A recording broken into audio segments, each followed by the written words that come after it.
Bonjour à tous et bienvenue dans cette nouvelle vidéo pour je récupère mon ex.com. Aujourd'hui nous allons traiter d'un sujet qui revient très régulièrement dans les questions, sur le forum ou même pendant les coachings. Et ce qu'on me dit souvent c'est « Antoine, mon ex m'a menti ». Alors c'est un mensonge qui peut prendre différentes formes. Ça peut être soit par exemple qu'on réalise tout d'un coup que notre ex nous a trompés pendant les derniers mois ou les dernières semaines de relation. Ça peut être aussi que l'ex qui se disait dépressif, il nous a quittés pour cette raison, tout d'un coup elle est en super forme sur Facebook.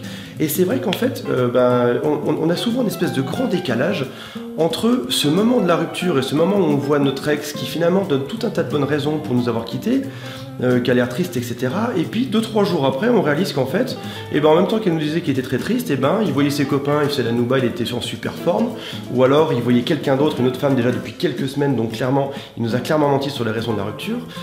Et en fait, je me demande même si dans la majorité des cas d'une rupture, on n'a pas cette fameuse impression que notre ex nous a menti. Alors, il y a plusieurs explications. La première explication, c'est une question d'apparence sociale.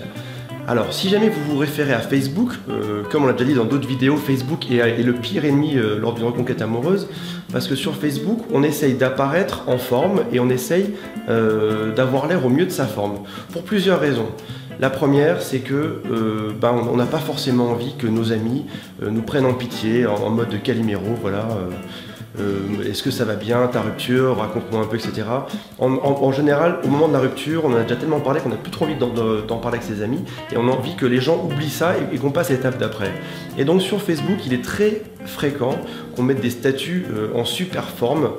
Je m'éclate dans telle soirée, je vais en vacances avec un tel, vive la vie avec un tel. Mais qu'en fait, au final, ce soit les mêmes personnes qui se couchent en pleurant le soir et qui soient dépressifs au fond, quoi.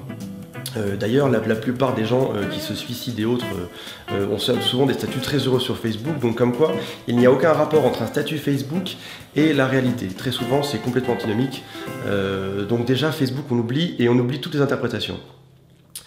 Donc après ça, on peut aussi avoir l'air en forme parmi ses amis, comme je l'ai dit tout à l'heure, pour pas qu'ils nous rabâchent en permanence des problèmes de la rupture, ou tiens, j'ai vu ton ex, elle m'a dit ci, ou tiens, est-ce que tu te sens mieux que la veille, et tiens, est-ce que vous avez décidé pour la garde des enfants. Donc il est assez fréquent qu'on ait juste envie de dire oui, je suis très en forme, oubliez-moi et lâchez-moi un peu avec cette rupture, et je ne veux même plus entendre parler.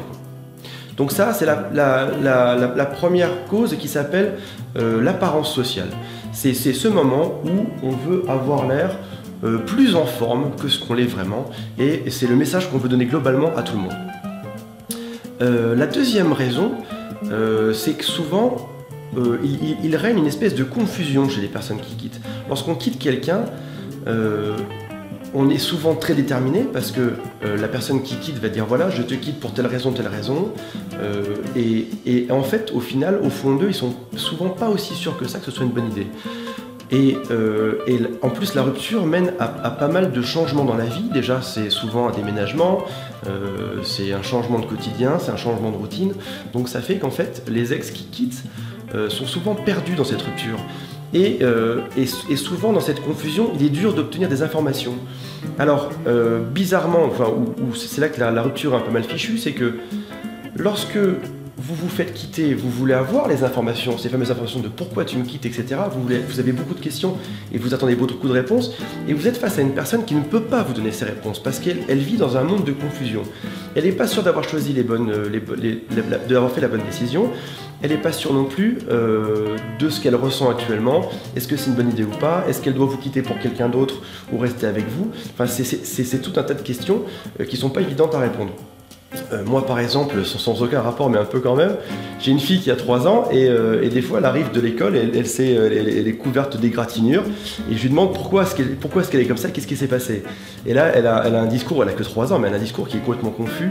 Elle me parle de Barba Papa, de sa maîtresse, du fait que quelqu'un l'a poussée, elle sait plus trop qui c'est, etc. Donc vous voyez, il règne clairement la même confusion chez un enfant de 3 ans que chez quelqu'un qui vient de se faire quitter bizarrement.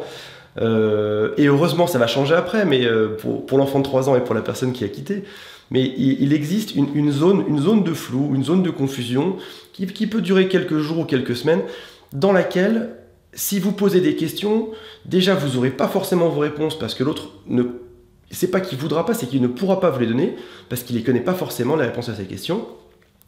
Et en plus, il peut vous mentir dans le sens où il va vous donner des infos un jour qui seront fausses le lendemain et qui seront à nouveau fausses le surlendemain.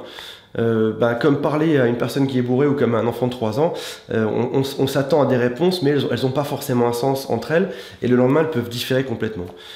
Donc la confusion, c'est la deuxième grosse raison du mensonge. Donc mon conseil pour la confusion, alors le conseil de Facebook, on l'a vu, c'est de ne pas en tenir compte. Le conseil de la confusion, c'est attendez un petit peu et dès que vous allez sentir que votre ex vous donne à nouveau les bonnes informations, dans ce cas-là, réattaquez et demandez-lui des réponses à vos questions. Mais avant, c'est pas la peine. Et ce que vous prendriez pour du mensonge, en fait, c'est juste qu'il est perdu. Les amis là-dedans qui vont vous aussi vous donner des informations, souvent, ton ex a dit que ci, ton ex a dit que ça rentre dans les mêmes deux cases. C'est l'apparence sociale et c'est la confusion, donc on évite d'interpréter. Quand un ami vient vous dire ouais il a l'air super heureux avec un tel, ou il m'a parlé de son grand bonheur, on oublie souvent. C'est juste des infos je dis pas que votre ami est pas fiable, je dis que la source d'information n'est pas fiable, et votre ami gentiment vous relaie cette info et vous rend malheureux, alors qu'en fait c'était pas du tout le but à la base, et en plus c'est souvent complètement faux. Troisième grande raison, pourquoi est-ce que mon ex me ment? Par lâcheté, ça aussi ça existe, parce que les deux premières raisons, ça l'excuse un peu, mais en fait il existe une raison qui est bien plus facile que ça, souvent c'est par lâcheté. Par exemple, votre ex va vous quitter en vous disant voilà, j'ai moins de sentiments pour toi, etc. et blablabla, alors qu'en fait, il couche avec la voisine.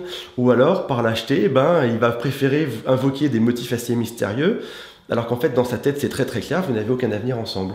La lâcheté est un des grands points aussi à considérer dans ce genre de mensonge. C'est vrai que je parle des hommes qui sont très lâches par nature, ça concerne aussi les femmes, donc voilà, on est tous à égalité dessus. Mais la lâcheté fait clairement partie d'une des raisons du mensonge.